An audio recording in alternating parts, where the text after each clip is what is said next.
Hi అండి, అందరికీ welcome to my channel review with Riya. మనం ఇప్పుడు 3 to 4 ఇంగ్రీడియంట్స్తోనే కొబ్బరి చట్నీని రెడీ చేసుకుందాం.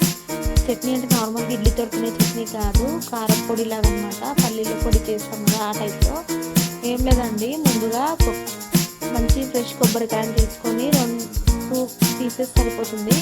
కానీ బాగా సన్నని పీసెస్ లాగా కట్ చేసి తర్వాత 3 నుండి 4 పచ్చిమిర్చి తీసుకోండి. దాన్ని కూడా కట్ చేసి ఇలా పెంక పైన వేసి లైట్గా సాల్ట్ అండ్ ఆయిల్ వేసుకుంటూ మీడియం ఫ్లేమ్ పైన వేయించాలండి. కొద్దిగా కొబ్బరి అనేది కొద్దిగా రెడ్ అయ్యేంత వరకు వేయించండి.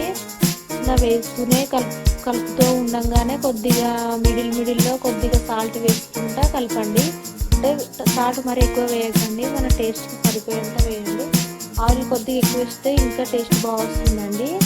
తర్వాత ఇలా మిక్స్ చేసిన తర్వాత కొబ్బరి కొద్దిగా రెడ్ అయినాక మిరపకాయలు కూడా కొంచెం చిటపట్లాడిన తర్వాత జీలకర్ర తీసుకొని వేయండి. జీలకర్ర కూడా వేసి మళ్ళీ ఇంకొక 2 మినిట్స్ మిక్స్ చేయాలండి. అన్నీ మిక్స్ చేసిన తర్వాత ఒక 5 మినిట్స్ అలాగే మీడియం ఫ్లేమ్ పైన వదిలేయండి. అంటే కొబ్బరి మొత్తం రెడ్ అయిపోతుంది. తర్వాత గ్యాస్ అనేది ఆఫ్ చేసేసేయండి. కొద్దిగా అది చల్లారించండి. చల్లార్చిన తర్వాత మిక్సీ జార్లోకి ట్రాన్స్ఫర్ చేసేయండి. మిక్సీ జార్లో అంటే మొత్తం చల్లారినాక మిక్సీ జార్లో ట్రాన్స్ఫర్ చేయండి. మిక్సీ పట్టే ముందు గుర్తుంచుకోండి, కొబ్బరి మొత్తం చల్లగా అయిపోయిన తర్వాత మిక్సీ చేయండి. మిక్సీ గ్రైండ్ చేసేటప్పుడు అందులో వాటర్ కానీ మరి ఏదైనా కానీ యాడ్ చేయకండి. ఎలా ఉందో అలాగే మిక్సీ గ్రైండ్ చేసేయండి. మరీ ఎక్కువ సన్నగా కాకుండా కొంచెం దొడ్డుగా మిక్సీ చేయండి. తర్వాత ఒక ప్యాన్లో 1 to 2 స్పూన్స్ ఆయిల్ వేసి జీలకర్ర ఆవాలు వేసి కొద్దిగా చిటపటలాడిన తర్వాత 2 నుంచి 3 ఎండుమిరపకాయలు వేయండి.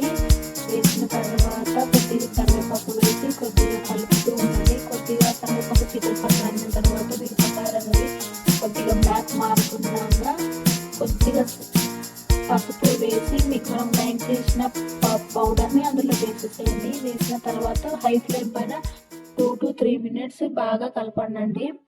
కంటిన్యూస్లీ కలుపుతూనే ఉండండి, లేదంటే అది మొత్తం అతుక్కుపోయి ముద్దలాగా రెడీ అవుతుంది. అలా కావాలంటే బాగా కలుపుతూ ఉండండి. కలిపిన తర్వాత పైనుంచి సాల్ట్ చూసి మనకు టేస్ట్కి సరిపడంత ఇంకా అవసరమైతే సాల్ట్ యాడ్ చేసుకోవచ్చండి.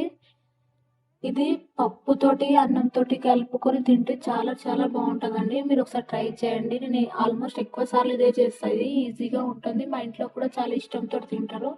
మీరు ట్రై చేయండి డెఫినెట్లీ రెసిపీని. సబ్స్క్రైబ్ మై ఛానల్, ఫాలో చేసి సబ్స్క్రైబ్ చేయండి ప్లీజ్.